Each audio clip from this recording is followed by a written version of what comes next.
to talk about the final transition. Asking for the business is your last transition. It's at this stage that ineffective people, salespeople, often irritate their customer. They attempt through pressure tactics to compensate for having done everything poorly up to this point. Our research has found that a poorly executed final transition or last close can negate or nullify the effective things we've done up till now. A poorly executed final close or transition is either too big or too vague. Now we're going to explore that in a moment. In seminars, when I ask salespeople what they'd most like to learn, the response I hear most often is how to close. It's as though they think this is when the selling really happens, when in fact, no closing technique will compensate for an unsold customer.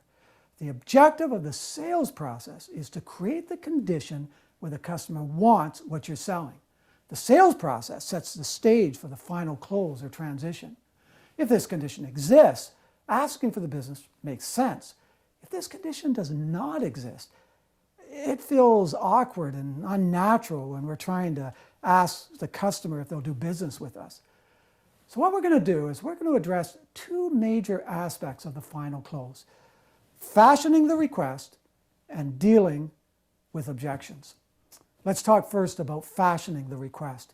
It's critical that we craft our final request in a way that makes it easy for the customer to say yes. Most people will do more to avoid pain than to get gain. It's kind of the conflict between fear and opportunity. If we fashion our request in a way that seems too big or vague, the customer will gravitate to no in order to avoid something they fear. So let's take a look at what vague might look like. Okay, based on what we've covered, what do you think? Oh, I just started shopping. All right, here's my card. If you have any questions at all, give me a call. Here's what too big might look like. Would you like to buy today?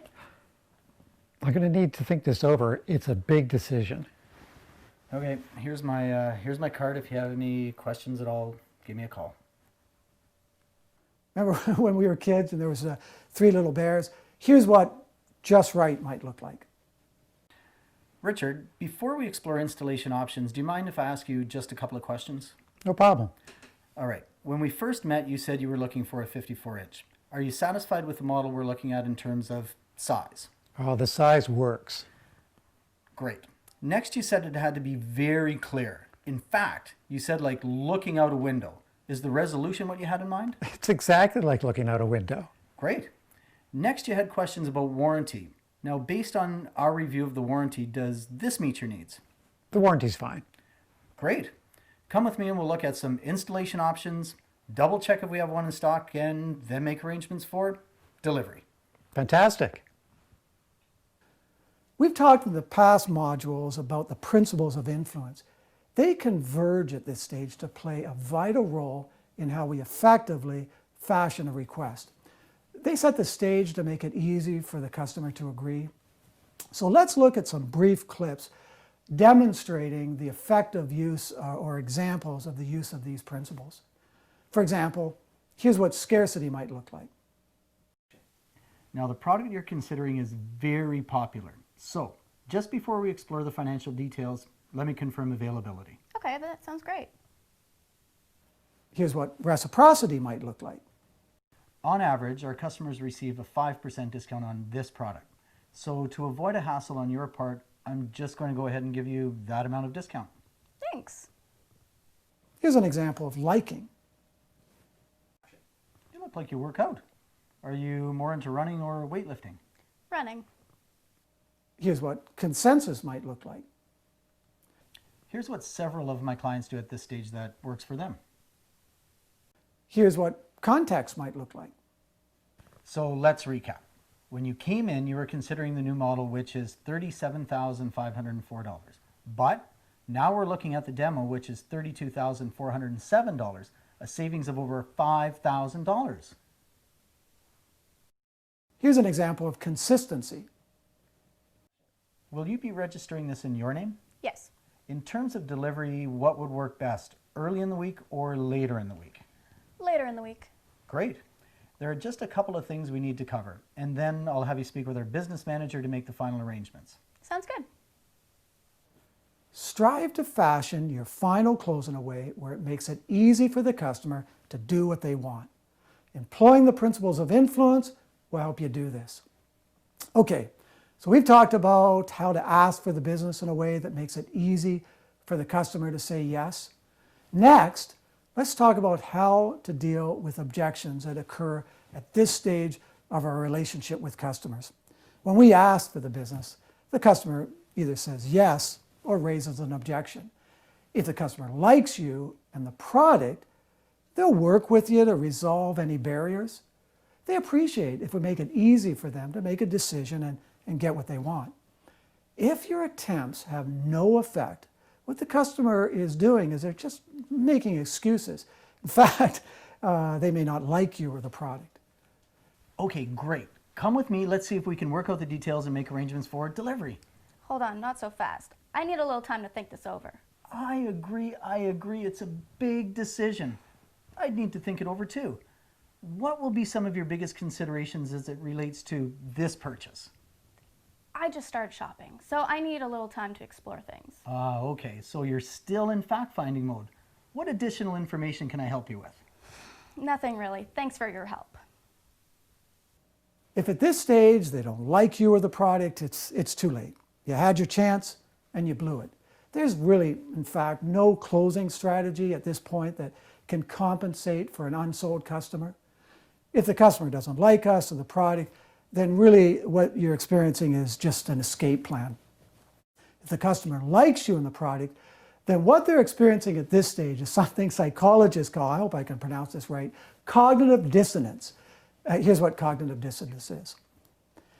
Okay, here we go. It's the mental stress or discomfort experienced by a person who simultaneously holds two or more contradictory beliefs or ideas.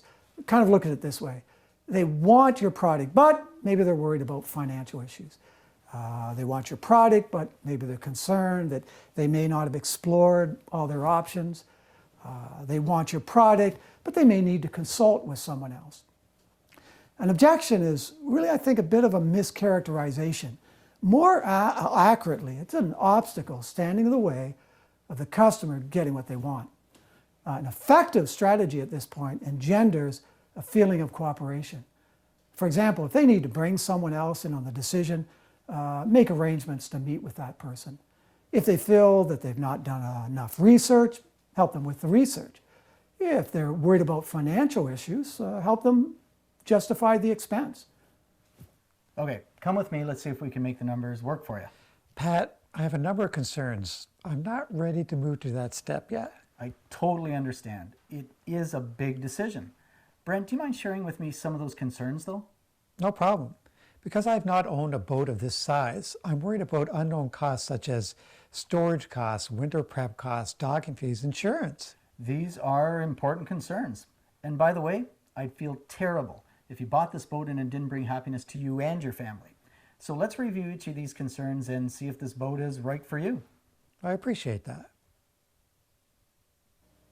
Handling objections effectively feels more like problem solving and collaboration than overcoming an objection. On the new vehicle, you're looking at about a payment of $420 per month. Okay, I was budgeting for about $350 per month. All right, John. So you're budgeting for about $350 per month. I understand. We all have a budget. Do you mind if I explore with you now the cost of these vehicles? I don't mind at all. Okay. Now, in your current vehicle, how much are you paying per month? My current car payment is about $320 per month. Okay, $320 per month. And in maintenance, roughly, how much would you say you're paying? Well, my vehicle's 5 years old. I just got the brakes done. About $100 per month in maintenance. Okay, $100 per month, roughly.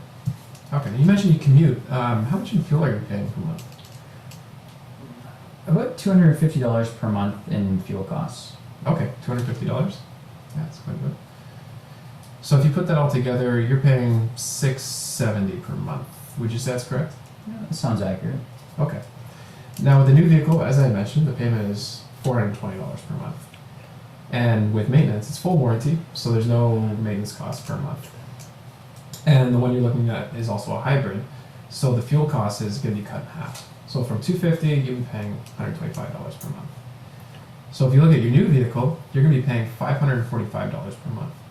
Now, when you compare that with your $670 that you're currently paying, you're making a savings about $125. How do you feel about that? I feel good about that. People that like you and the product are more willing to work with you to find a solution. Okay, Shania, can I earn your business today if the financial side of this is agreeable to you? Well, I just started shopping. Agreed. It's good to explore options. Do you feel the need to shop because you're uncertain about the product or the price? More the price. Well, could we wrap this up today if I could eliminate any concerns you had about the price? I guess that's possible. Well, we have a policy that if you find you could have paid less somewhere else, come back and we'll redeem you the difference. That's pretty fair policy, isn't it? It is. For most of my customers, that resolves any concerns they had. What works best for you? Wednesday delivery or Thursday delivery? Let's go Thursday. Okay, great. To determine your effectiveness at this stage, track the percentage of your customers or clients that move from the second last stage of your sales process to the last. This will give you an idea of how well you're doing at this stage and determine if you need to tune up your approach at this stage. All right, let's just do a brief summary. The purpose of the sales process is to create want and desire. If the customer wants and desires what you have, fashion the request or close in a way that makes it easy for the customer to get what they want. The principles of influence help you fashion the request, and objections at this stage are either an escape plan or a legitimate obstacle. Lastly, creating a feeling of cooperation in the way you deal with objections.